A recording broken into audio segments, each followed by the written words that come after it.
Once upon a time, there were 3 little pigs who lived with the mother in a small house. One day, the mother called her 3 sons and told them that she could no longer take care of them because she was too poor. "I want to live here and build your own houses," she said. "But make sure they are strong so that the big bad wolf won't be able to get in and eat you." The mother kissed her 3 little pigs goodbye with tears in her eyes, and they set off to build their houses. The first little pig met a man carrying a bundle of straw. "May I have some straw to build my house?" asked the little pig, and the man gave him some straw. The second little pig met a man carrying a load of wood. "May I have some wood to build my house?" asked the little pig, and the man gave him some wood. The third little pig met a man with a load of bricks. "Please, sir," asked the third little pig, "may I have some bricks to build my house?" The man gave him enough bricks to build a large, sturdy house with a chimney near which one could sit. The 3 little pigs were happily heading home when the wolf saw them. How tender they must be! Which one should I eat first? I'd start with the little pig in the straw house." He knocked on the door. Little pig, let me come in." "No, no, not by the hair on my tiny chin-chin. Then I'll huff and I'll puff and I'll blow your house down." The wolf puffed out his cheeks, huffed and puffed with all his might, and the straw house blew away. "Help!" cried the first little pig as he ran to his brother's wooden house. No sooner had he shut the door than the wolf knocked. Little pigs, let me come in." "No, no, not by the hair on our tiny chin-chins," replied the 2 brothers. "Then I'll huff and I'll puff and I'll blow your house down." The wolf puffed out his cheeks, huffed and puffed with all his might, and the wooden house blew away. "Help!" cried the 2 little pigs. They ran as fast as they could to their brother's brick house. "You'll be safe here," he told them. Soon the wolf's voice rang out. Little pigs, let me come in." "No, no, not by the hair of our tiny chin-chins." "Then just wait," howled the wolf. "I'll huff and I'll puff and I'll blow your house down." He took his deepest breath and blew with all his might. But this time he couldn't bring the house down. He banged his head against the walls and hurt himself. Then he ran off into the forest, howling in pain. This made the wolf furious. He was so angry that he turned completely blue. "I must catch those pigs," he thought to himself. A few days later, the little pigs saw the wolf arriving with a tall ladder. "I should have thought of this earlier," he said, as he placed it against the wall of the house to reach the chimney. Meanwhile, the third little pig, who was very clever, lit a big fire in the fireplace and put a pot of water on it. When the wolf fell right into it, he let out a scream that could be heard for miles around and fled back up the chimney the way it came. He was never heard from again.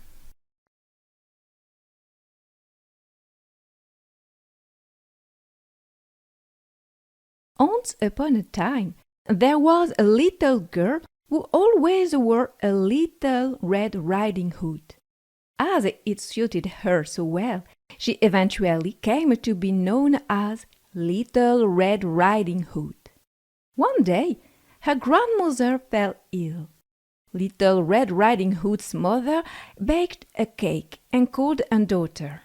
Go check on your grandmother and bring her this cake and this little pot of butter." The little girl took her basket and set off towards the forest. There, of course, she met the wolf. He wanted to eat her right away, but since some woodcutters were working nearby, he decided to pretend to be friendly. "So, Little Red Riding Hood, where are you going in such a hurry?" he asked. "I'm going to see my grandmother, who is sick," replied the little girl. "And where does she live, this grandmother of yours?" asked the wolf again. "On the other side of the mill, you can see over there," explained the little girl. "I see 2 paths that lead to her place." "Let's play a game," said the wolf. "I'll take this path and you take that one. We'll see who gets to grandmother's house first." Little Red Riding Hood didn't have time to respond before the wolf had already taken off. Along the way, she played with butterflies, gathered hazelnuts, and made a bouquet of flowers. As for the wolf, who had chosen the shortest path, he ran as fast as he could to grandmother's house. Once he arrived, he knocked on the door. "Who is it?" asked grandmother. "It's me, your Little Red Riding Hood," said the wolf, changing his voice. "I've brought you a cake and a little pot of butter. Pull the bobbin and the light will go up," replied grandmother. The wolf pulled the bobbin and the door opened. He immediately spotted grandmother lying on her bed and threw himself upon her, swallowing her whole. A few moments later, the wolf realized he was still very hungry. A grandmother doesn't really fill the stomach of a hungry wolf. Then he had an idea. Little Red Riding Hood would be arriving soon, and he would be there to greet her. He put on grandmother's clothes and waited. Soon there was a knock at the door. "Who is it?" asked the wolf in a trembling voice. "It's me, your Little Red Riding Hood. Pull the bobbin and the latch will go up," he replied. As Little Red Riding Hood entered, the wolf hid under the covers. "Put down your basket and come join me," he said. When she lay down on the bed, the little girl was quite surprised. "But, grandmother, what big arms you have! All the better to hug you with, my dear." "But, grandmother, what big legs you have! All the better to run with, my dear." "But, grandmother, what big ears you have! All the better to hear you with, my dear." "But, grandmother, what big eyes you have! All the better to see you with, my dear." "But, grandmother, what big teeth you have! All the better to eat you with, my dear." At these words, the wolf sprang upon Little Red Riding Hood, devoured her, and, satisfied, fell asleep. A hunter passing by heard loud snores. "What's going on with grandmother to be snoring like that?" he wondered. Intrigued, he entered the house. When he saw the wolf lying there, the hunter understood everything. Thinking there might still be something to do, he took large scissors and cut open the wolf's belly.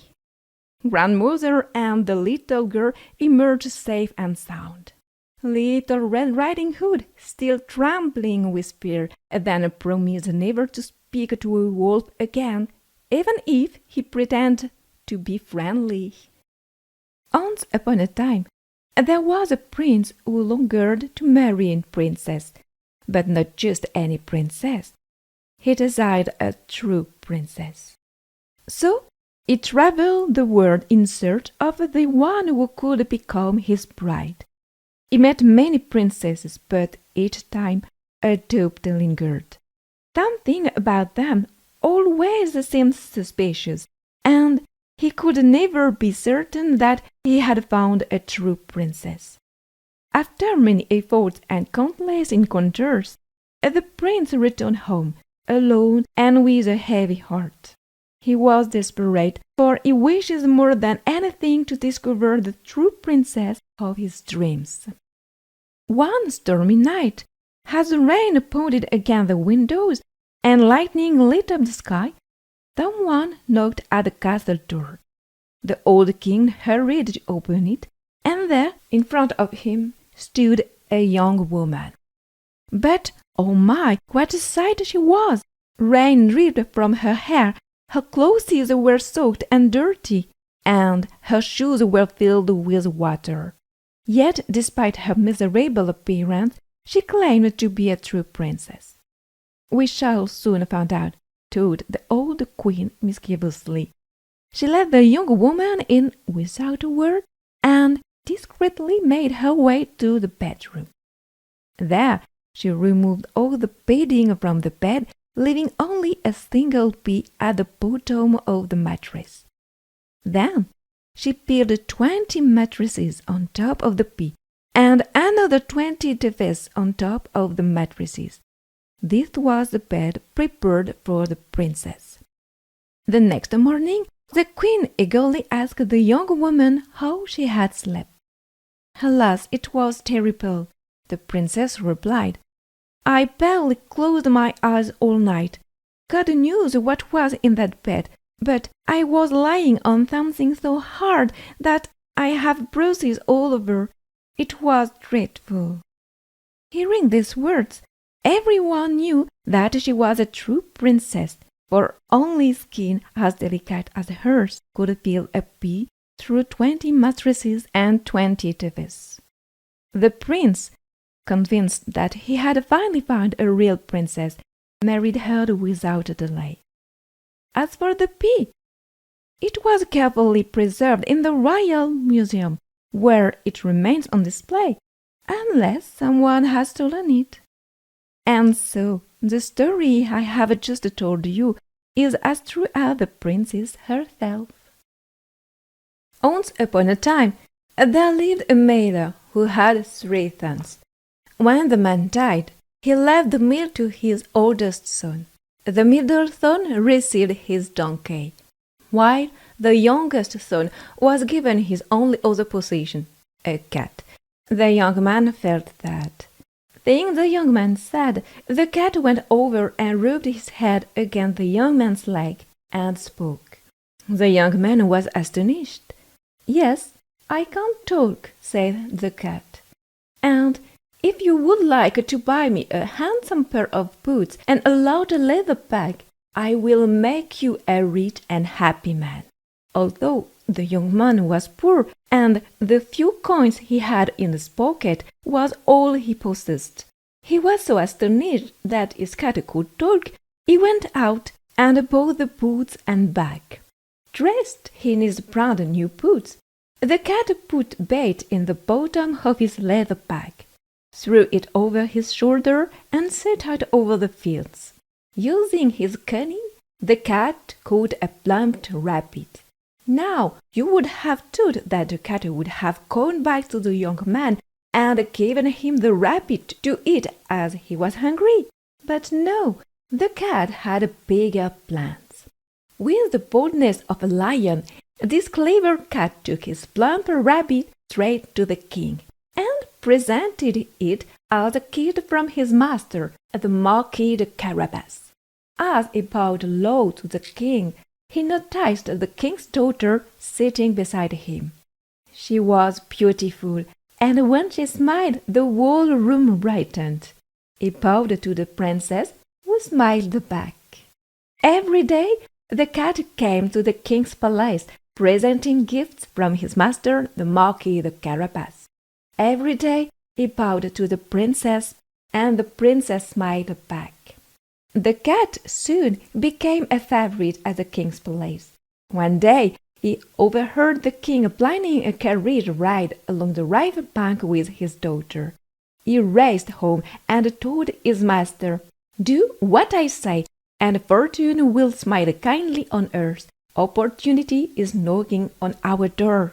The cat took the young man down to the river. "Take off your clothes and get in the water." As soon as the young man was in the water, the cat took his torn and tattered clothes and hid them under a big stone. Then waited for the king. As the king's carriage approached, the cat raced out, waving his hand in the air and shouting to the coachman, "Help! Help! My master, the Marquis Carabas, is drowning!" When the king heard the name, the Marquis de Carabas, he ordered the coach to stop and the coachman to rescue the young man from the river. The coachman pulled the astonished young man out of the river. The young man tried to cover his nakedness. "Where are his clothes?" asked the king. "Sir, he was set upon and robbed by the wicked man who took all his possessions." "Then we must fetch suitable replacements from the place." Dressed in the finest of clothes tailored by the king's personal tailor, the young man was presented to the king and his daughter. He was taken by the daughter's beauty. She, noting his fine clothes and handsome looks, fell immediately in love with him. The young man was invited to join the king and his daughter in the royal carriage. As the carriage continued on its way, Puss in Boots raced ahead. He came across some peasants working in a field. Drawing his sword, Puss in Boots challenged them. "When the king asks to whom these fields belong, declare the Marquis de Carabas, or it will be the worse for you." The frightened workers agreed. The cat then came upon a village. He told the villagers, "When the king asks whose lands are these, declare the Marquis de Carabas, or it will be the worse for you." "These fields, sir, and all the surrounding lands belong to the Marquis de Carabas." "I am impressed, my lord," said the king. The king's daughter smiled and touched the young man's arm. The young man was even more astonished by the cleverness and audacity of his cat. Puss in Boots came at last to a castle and knocked boldly on the door. The enormous wooden door cracked open, and a large ogre presented himself. "What do you want?" The cat bowed low. "I have heard you are fierce and cruel, and that people are afraid of you." "What of it?" grunted the ogre. "I have also heard you have powers to change yourself." Suddenly, a ferocious lion appeared when the ogre had stood. Puss quickly scrambled and scratched his way up under the curtain, well out of reach of the lion's sharp teeth. From his safe perch high upon the curtain, the cat's confidence returned. "That's easy," he chided, "to change yourself into something so big. But you couldn't change yourself into, say, something as small as a mouse, could you?" With a sneer, the ogre transformed himself into a mouse. It was exactly what the cat was waiting for. It jumped up and devoured the mouse. Thus disappeared the ogre. Just then, Puss heard the sound of the king's carriage pulling into the courtyard. He hurried out to greet the king and his daughter. "Welcome to the castle of my master, the Marquis de Carabas, your majesties." "So, this is your home?" the king said to the young man. The young man had stopped being astonished by anything his clever cat caught up to. His time was now occupied in the company of the beautiful princess. The ogre's servants were pleased with their new master and prepared the most wonderful banquet. After the feast, an engagement and a marriage all in one afternoon. The young man, the Marquis de Carabas, his wife, the princess, and Puss in Boots all lived in the ogre's castle happily ever after. One day, a mother duck felt her eggs begin to shake. One by one, the eggs cracked open. 8 yellow ducklings poked out their head. "Peep, peep," they said. "Quack, quack," said Mother Duck. But one egg did not crack, one very big egg. Mother Duck sat on the big egg for a few more days. Finally, it cracked open. Out popped a big bird. "Oh," said Mother Duck, "you do not look like my other ducklings, but I am your mother, and I love you." The little yellow ducklings made fun of the new bird. "You do not look like us," they said. "You are big and gray. You are an ugly duckling." This made the new bird very sad. "You do not look like my other ducklings," said Mother Duck, "but I am your mother, and I love you."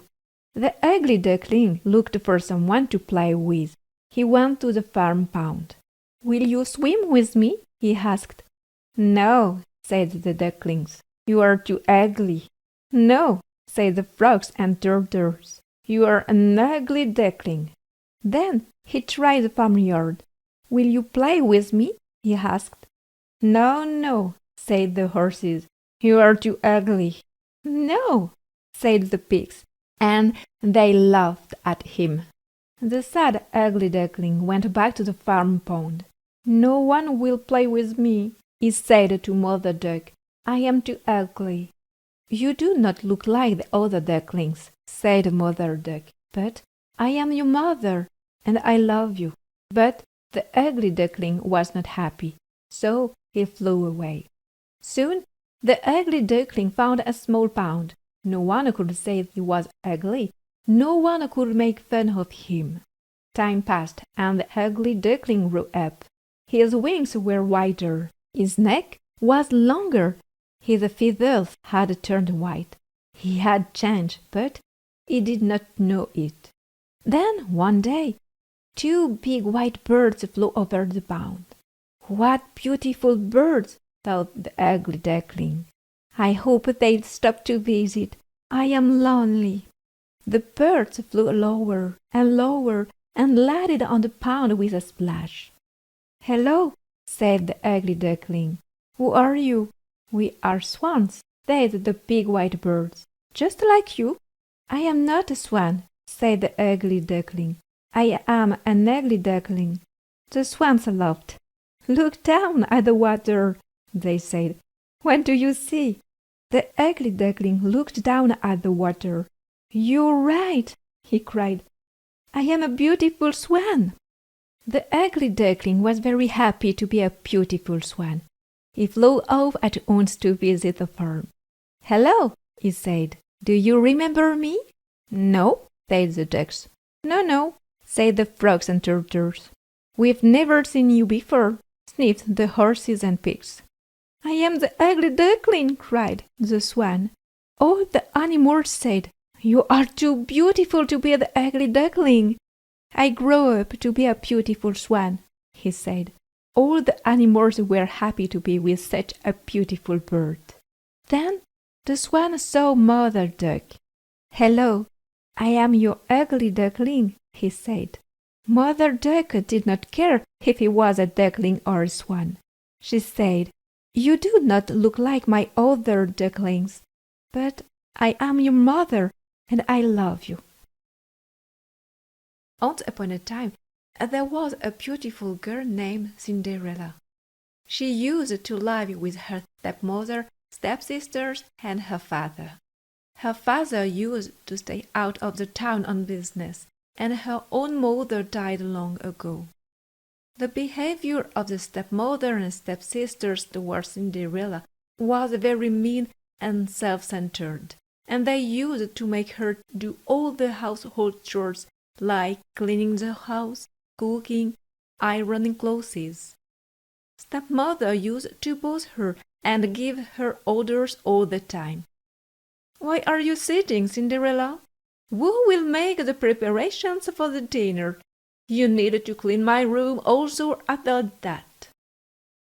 Even stepsister used to make her do the work too, and they used to create unnecessary complaints about Cinderella to the mother, so that she would ask her to do extra work. "She needs to arrange our room speeding, Mamma, and she has not put laces on my new dress also," said one of the stepsisters.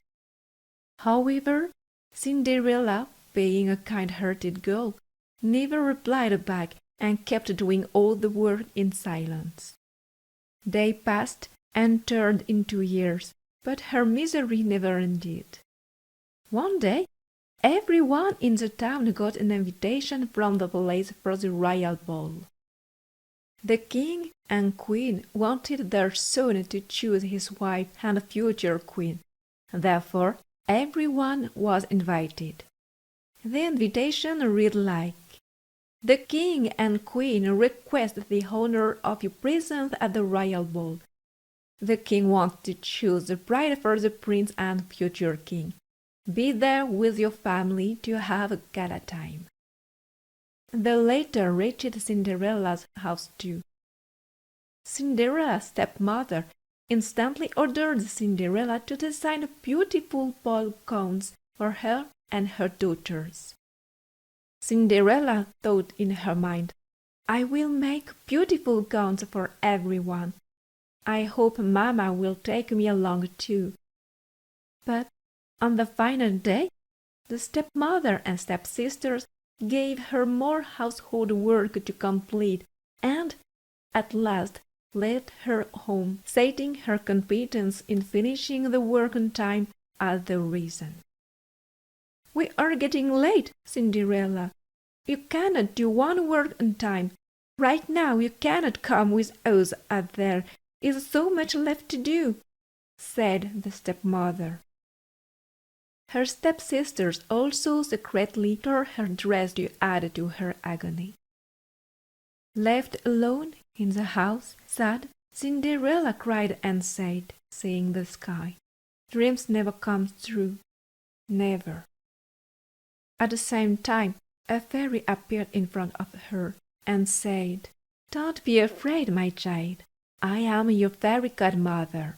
I know you want to join others at the royal ball, and I can make it happen, my dear." She waved her magic wand and converted Cinderella's torn dress into a beautiful gown. She transformed a nervy pumpkin into a colossal coach and turned 6 rats into 4 horses to pull the coach and 2 driving coachmen. She also gave her a beautiful pair of glass slippers matching her dress. Now, Cinderella was all set to join the others. Cinderella was so thankful and said, "Thank you, fairy godmother. Now I can join my sisters and enjoy the ball." But before she left, the fairy godmother gave her one warning. "My dear, you need to be back before midnight, because my magic won't work after that. You will be back in your original look." Cinderella nodded yes and left for the ball to join the others. At the party, everyone was stunned to see Cinderella, as she was the most beautiful girl at the ball. The prince fell in love the moment he laid eyes on her. He instantly came and asked her to dance with him. He said, "I have not seen anyone more beautiful than you. Will you care for a dance with me?" It was like a dream come true for Cinderella. She said yes instantly. All the girls, including her stepsisters, were jealous of her. The prince and Cinderella conversed and danced the entire night until she realized the clock was reaching midnight. She rushed back home, leaving the prince in dismay. The prince ran after her, but in vain. As she was rushing back, one of her glass slippers dropped on the stairs of the palace. The next day, the prince decided to search the entire kingdom for the girl who would fit the glass slippers, as he wanted to marry that girl. searched every house, and found me the girl whose foot will fit inside the slipper, as she would be my bride for life," said the prince. The soldiers searched all the houses one by one, but in vain. At last they knocked on Cinderella's house. They asked the stepsisters and Cinderella to wear the shoe one by one. The evil stepsisters tried hard to squeeze their feet inside the slipper, but were useless. Then it was Cinderella's chance to try the shoe, which was the perfect fit. The prince was cold and immediately recognized Cinderella from the ball night. The prince said, "I was looking for you everywhere.